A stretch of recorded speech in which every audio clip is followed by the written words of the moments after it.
Selamat petang kepada semua mahasiswa fotografi. Hari ini kita akan membahas tentang fotografi jurnalistik yang merupakan pertemuan ke-10 ya pekan ini.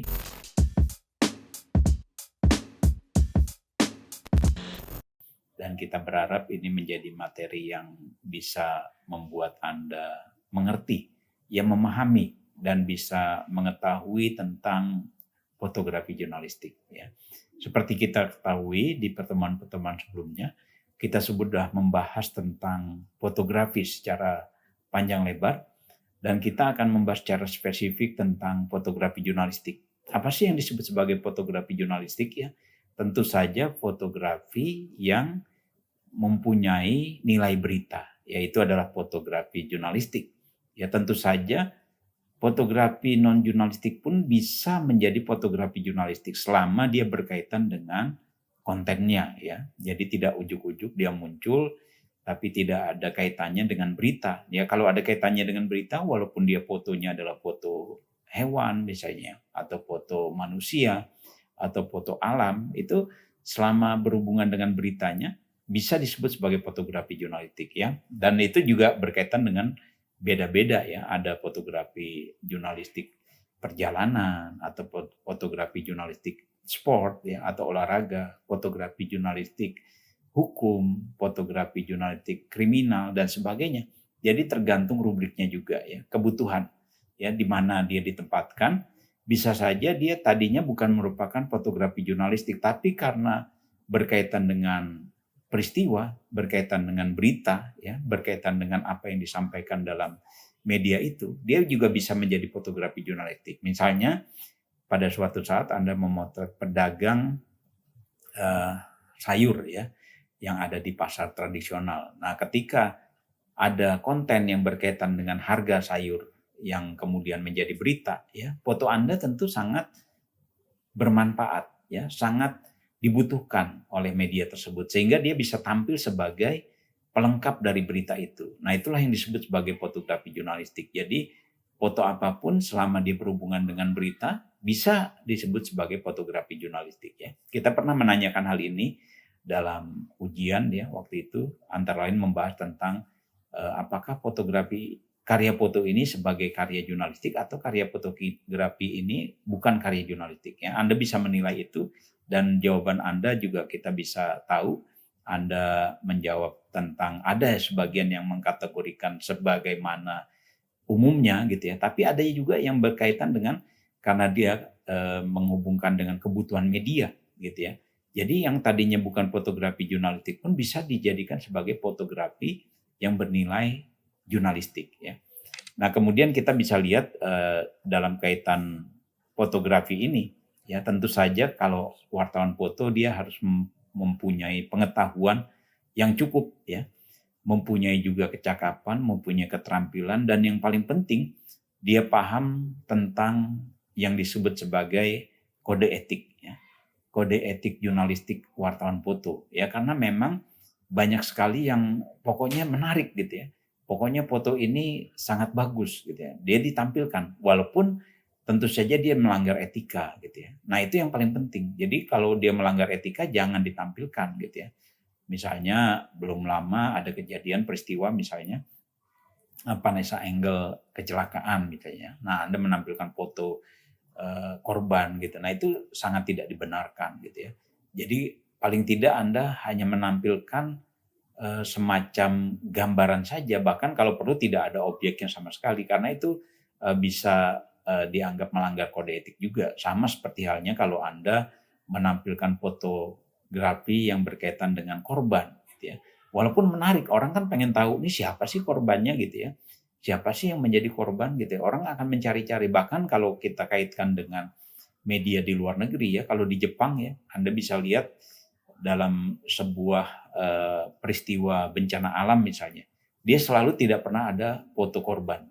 Tidak pernah ada foto korban yang berdarah-darah, foto korban yang sedang dimakamkan dan seterusnya. Dia tidak ada foto-foto itu karena memang di Jepang sangat memegang aturan gitu ya, bahwa korban memang tidak boleh ditampilkan apapun alasannya, walaupun itu berhubungan dengan kelengkapan berita gitu ya. Jadi orang kan tahu, oh ini korbannya lukanya di mana saja misalnya kan.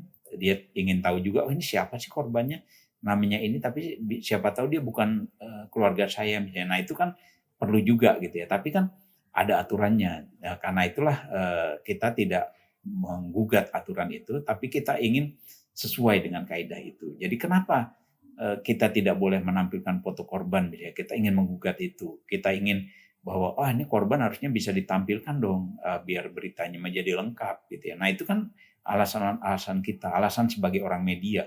Tapi alasan dibalik adanya aturan itu tentu adalah hal yang memang berkaitan dengan si korban ya. Kalau kita dari kacamata korban, ketika kita menampilkan dia ya, yang tadinya itu aib gitu ya, dia diketahui orang banyak ya tentu akan malu gitu ya. Tentu akan menjadi semacam beban buat dia. Jadi itu tentu tidak boleh ya. Sebagai wartawan foto yang profesional, tentu Anda harus bisa menjaga itu, menjaga etika ya. Jadi Anda tidak juga bisa mengaburkan fakta gitu. Karena Anda bisa merekayasa ya, bisa merekayasa foto. Ya, seperti halnya juga wartawan tulis bisa juga merekayasa itu. Makanya kemungkinan itu bisa ada, tapi ketika Anda tetap menjaga integritas Anda dalam bekerja, tentu Anda bisa lebih dihargai ya, bisa lebih dianggap sebagai orang yang profesional gitu ya. Tapi ketika Anda sudah tergoda gitu ya, fotonya yang tadinya harusnya tampil, kemudian karena Anda diberi iming-iming ya oleh orang yang berkaitan dengan foto itu, akhirnya fotonya tidak ditampilkan. Ya misalnya foto seorang peristiwa yang berkaitan dengan korupsi ya, kan itu biasanya korban paling malu gitu ya kalau difoto. Ya kalau Anda lihat di KPK, korban itu biasanya menunduk ya, tidak ingin dilihat wajahnya, bahkan ditutupi wajahnya, bahkan kalau bisa menghindari wartawan gitu ya, khususnya wartawan foto. Karena kalau dia difoto tentu akan ketahuan, oh ini si Anu sudah diborgol misalnya ya. Misalnya si Haji Samsudin kemarin, dia tidak ingin dia fotonya itu bisa tampil. Kalau perlu dia bisa membayar berapapun, selama itu dia tidak ditampilkan, dia akan ikuti itu. Nah itu godaan untuk wartawan foto juga cukup besar gitu ya. Jadi wartawan foto ini bisa saja tidak menampilkan Haji Samsudin sedang diborgol gitu ya. Karena kan ada pilihan-pilihan tuh. Oke deh, tampilin saya nggak apa-apa, tapi wajahnya aja gitu ya.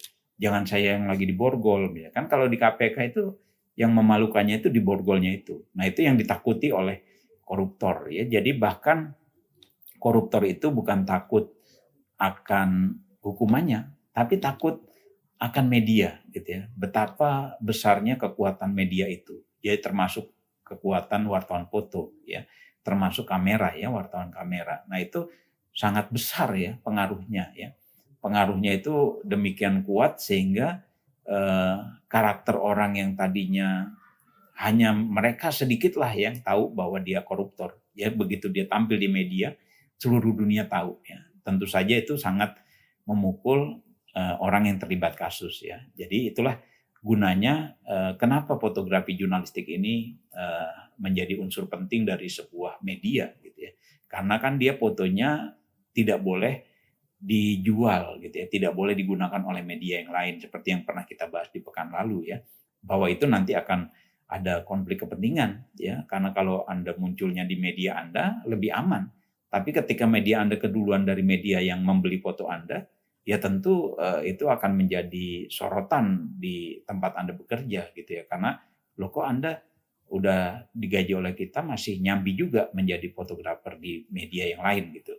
Nah itu adalah contoh-contoh yang berkaitan dengan kerja jurnalistik. Nah kalau kita lihat di sini ada human and people ya. Kenapa fotografi jurnalistik itu erat kaitannya dengan people ya, erat kaitannya dengan unsur manusia karena memang daya tarik fotografi yang ada manusianya itu sangat besar gitu ya. Jadi kalau Anda memotret sebuah foto gedung gitu ya, tidak ada orangnya, itu tidak menarik gitu ya. Tapi ketika ada orangnya di situ walaupun sedang berdiri atau tidak ada kaitannya, tapi itu pasti akan menjadi lebih menarik fotonya dibandingkan foto yang tidak ada orangnya. Makanya foto untuk karya jurnalistik selalu ada manusianya. Ya, jadi manusianya itu harus masuk. Ya seperti pertandingan bola ya. Kalau Anda memotret sebuah pertandingan sepak bola, kemudian Anda hanya memotret bolanya gitu ya, tidak ada orangnya, tentu tidak akan menarik. Tidak ada pemainnya yang dipotret gitu ya, tapi hanya bolanya Anda potret karena Anda hanya mengejar bolanya lari ke gawang misalnya, tapi tidak ada orang yang atau pemain bolanya yang dimasukkan dalam frame itu, ya tentu akan tidak menarik ya foto itu. Atau foto supporternya, nah itu akan menarik kalau ada supporternya ya. Betapa tidak menariknya karya foto sepak bola itu ketika ada larangan supporter ke stadion ya. Nah, Anda bisa lihat kan perbedaannya. Nah, itulah yang membuat Anda harus bisa menampilkan sebuah karya fotografi jurnalistik itu harus dengan manusianya, harus dengan orangnya gitu ya. Jadi tidak boleh melupakan itu. Nah, yang paling penting juga ketika Anda berkaitan dengan manusia ya. Nah, tentu Anda bisa melihat bahwa unsur yang terpenting adalah unsur drama gitu ya. Unsur drama itu artinya unsur yang bisa bercerita, yang bisa membuat orang hanyut dalam kisah itu atau membuat orang ikut merasakan ya. Itu yang paling penting ya, unsur dramatis ini. Jadi sebuah gambar bernilai 1000 kata, yaitu adalah pepatahnya ya. Jadi memang Anda harus bisa menghasilkan gambar atau foto yang memang bernilai ya, secara nilainya itu sangat tinggi gitu ya. Jadi itulah yang membuat foto-foto itu sangat mungkin juga dibisniskan ya. Kalau kita lihat ya, yang paling mencolok misalnya berkaitan dengan prostitusi online ya. Nah itu kan foto-foto orang yang berkaitan dengan pekerjaan seperti itu ya, itu pasti akan dicari gitu ya. Dan itu dibayar mahal ya.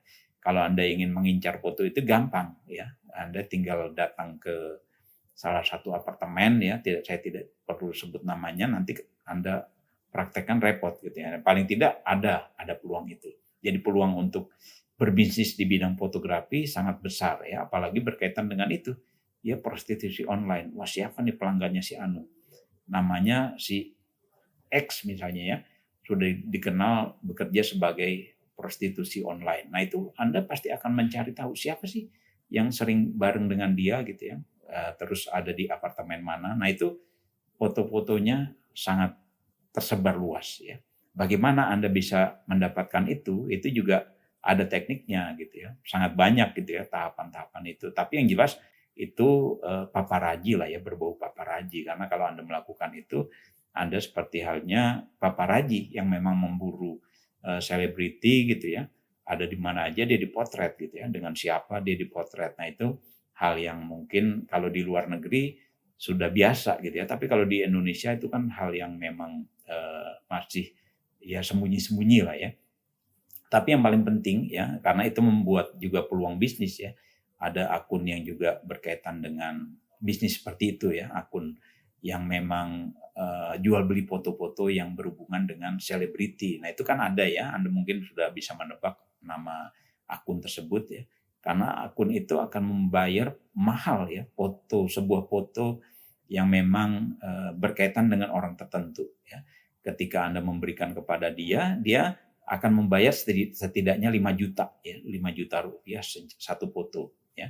Tapi dia akan mendapatkan bisa jadi 10 miliar, bisa jadi 15 miliar agar fotonya tidak tersebar. Nah, itu yang Anda tidak tahu ya. Makanya untuk yang seperti itu sebaiknya dihindari lah ya, bisnis untuk foto-foto yang berbau ya kejahatan juga itu ya, kejahatan fotografi sebetulnya ya. Nah, sebetulnya publikasi berita bersedia membayar mahal kepada jurnalis foto yang dapat menangkap gambar paling dramatis pada film atau chip CCD mereka ya. Karena memang setiap fotografer ya itu ada masa atau ada saat ketika dia menembak ya.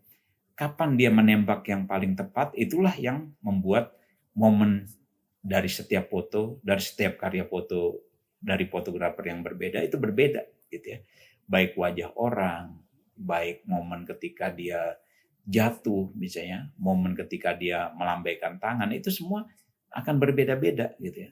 Pada saat yang paling tepatlah dia akan mendapatkan momen itu ketika dia memang sering latihan gitu ya. Memang fotografi ini harus butuh banyak latihan gitu ya. Tidak bisa hanya Anda sekedar menyimak kuliah yang ada di kampus gitu ya, atau membaca buku, tidak praktek ya pasti tidak bisa fotografi itu percuma. Walaupun nilai Anda secara teori bagus ya, tapi prakteknya Anda tidak bisa gitu ya. Karena Anda hanya baca buku. Anda tidak mempraktekkan. Anda harus praktek ya. Anda harus melakukan semacam upaya-upaya hunting foto ya. Hunting foto sebanyak-banyaknya, bahkan Anda harus bisa menjadi orang yang bisa menyeleksi ya. Dari rangkaian foto yang terbaik yang sudah Anda bikin, mana yang paling baik gitu ya. Nah itu butuh proses juga gitu ya. Karena menurut Anda foto-foto itu bagus semua gitu ya. Nah Anda harus memilih salah satu misalnya untuk bisa dimuat di media. Nah itu kan butuh satu hal yang membuat Anda bisa melakukan itu ya. Jadi bukan hanya sekedar Anda terampil memotret, tapi juga bisa memilih foto yang tepat ya. Nah kemudian yang paling penting juga dalam kaitan angle ya. Angle foto ini ketika Anda menampilkan sebuah peristiwa atau ada di sebuah peristiwa konflik misalnya ya, konflik yang berkaitan dengan perang misalnya, Anda ada hanya di sudut tertentu yang membuat Anda tidak bisa banyak mengambil gambar yang memungkinkan Anda ada di tempat itu karena alasan keamanan gitu ya. Jadi Anda hanya di satu tempat saja gitu. Nah itu bagaimana cara Anda bisa memanfaatkan sudut yang sempit untuk bisa memotret yang terbaik gitu ya. Nah itu juga butuh proses yang tentu saja semakin sering Anda ke lapangan semakin baik. Nah berkaitan dengan kode etik ya, kembali kita tegaskan bahwa Anda sebagai calon-calon wartawan foto ya, itu harus memegang teguh kode etik ya, apapun risikonya ya. Karena kalau Anda tidak memegang kode etik, bahaya juga buat Anda karena suatu saat pasti Anda akan bermasalah secara hukum ya. Karena bisa digugat ya, karena Anda tidak mengindahkan kode etik, korban merasa dicemarkan nama baik, merasa dirugikan, akhirnya masalah sampai ke pengadilan dan itu butuh biaya yang tidak sedikit ya kalau Anda sudah masuk ke pengadilan ya mungkin semua akan terkuras ya. Akan jual ini, jual itu, paling tidak hanya untuk sekedar sampai di proses sidang gitu ya. Belum ke proses nanti di ketika menjalani hukuman gitu ya. Makanya memang sebaiknya untuk masalah-masalah yang berkaitan dengan potensi melanggar hukum ya, itu harus dihindari. Bagaimana caranya? Ya itu tadi dengan memegang teguh kode etik jurnalistik ya. Nilai foto jurnalistik. Nah, ini juga cukup penting karena bukan argumen untuk mendorong estetika dan teknik yang ada di luar keharusan ya. Teknik ini merupakan bagian integral dari pembuatan gambar ya. Tapi harus melayani cerita terlebih dulu dan terutama jenis gambar yang dihasilkan tidak boleh mendikte cerita. Ya, artinya memang apa yang Anda ambil ya di lapangan itu harus berhubungan dengan fenomena atau dengan peristiwa yang sedang berlangsung yang bisa membuat orang memahami cerita yang sedang ditampilkan di berita itu. Nah itu foto yang bercerita memang cukup banyak ya, foto yang bisa bercerita, tapi tidak banyak orang bisa melakukan itu. Artinya orang yang bisa mengambil momen yang paling tepat itu sangat sedikit gitu ya. Nah itu memang butuh semacam kejelian ya. Ada orang yang misalnya waktu itu kita kisahkan saja salah satu foto yang berkaitan dengan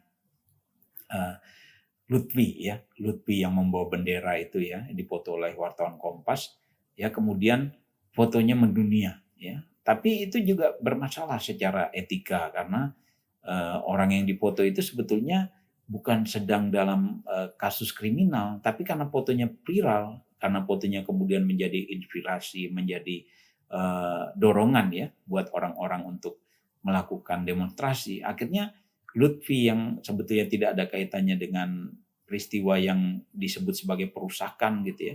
Akhirnya dia kena gitu ya. Karena foto itu, dia ditangkapnya gara-gara foto ya waktu itu. Akhirnya mengalami interogasi, mengalami penyiksaan dan seterusnya. Nah itu sangat tidak dibenarkan sebetulnya ya. Karya-karya foto Anda walaupun mungkin Anda jadi viral gitu ya. Wartawan Kompasnya waktu itu jadi viral ya. Jadi terkenal, fotonya mendunia ya, digunakan sebagai profil oleh banyak pihak gitu ya untuk melakukan demonstrasi waktu itu menentang revisi Undang-Undang KPK ya. Nah itu tentu saja secara etika ya Anda dianggap tentu saja melanggar etika. Karena kalau Anda seperti itu, berarti Anda bisa mengorbankan si Lutfi itu kan hanya demi foto Anda yang kemudian mendunia itu ya. Tapi eh, bayarannya ya, bayaran yang harus dibayar itu sangat mahal karena Lutfi kemudian ditangkap, kemudian di penjara dan seterusnya di proses hukum walaupun vonisnya adalah bebas ya. Ini juga dari karya foto ya. Kalau kita bicara tentang foto, makanya ketika Anda ada di lapangan Anda harus berhati-hati untuk bisa menampilkan foto yang kira-kira dampaknya seperti apa nih? Apakah dampaknya akan bermanfaat untuk orang banyak atau merugikan atau tidak nih terhadap objek foto kita ya. Kalau itu tadi Lutfi jelas dirugikan ya karena dia tidak bersalah tapi dianggap sebagai pihak yang kemudian bisa menggelorakan semangat demonstrasi gitu ya. Fotonya memang dramatis ya, fotonya sangat bagus gitu ya, tapi ya itu tadi yang jadi masalah adalah terkait dengan dampak ya, dampak dari foto itu sangat buruk ya, khususnya buat si Lutfi dan keluarganya. Akhirnya dia tidak bisa ada di tengah-tengah keluarga karena harus menjalani proses hukum ya, itu harus dihindari ya agar kita tidak pernah merugikan orang lain tapi juga membuat orang bisa merasa istilahnya terbantu dengan apa yang kita tampilkan. Karya-karya kita harus bermanfaat buat mereka gitu ya, buat pembaca. Nah, kalau kita lihat gitu ya bahwa dari foto-foto yang memang ada di layar ini ya, Anda bisa melihat galeri foto. Ya dari galeri foto ini Anda bisa melihat bahwa semuanya ada manusianya ya. Jadi ketika Anda bisa menjepret pada saat yang tepat, itulah yang disebut sebagai karya foto jurnalistik ya. Dan memang hal ini tidak bisa instan ya. Butuh proses, butuh latihan, butuh tahapan sehingga Anda bisa menjadi orang yang mampu melakukan itu semua. Itu yang harus kita bahas di pertemuan kita hari ini ya. Kita akan melanjutkan pertemuan di pekan depan. Terima kasih, selamat malam.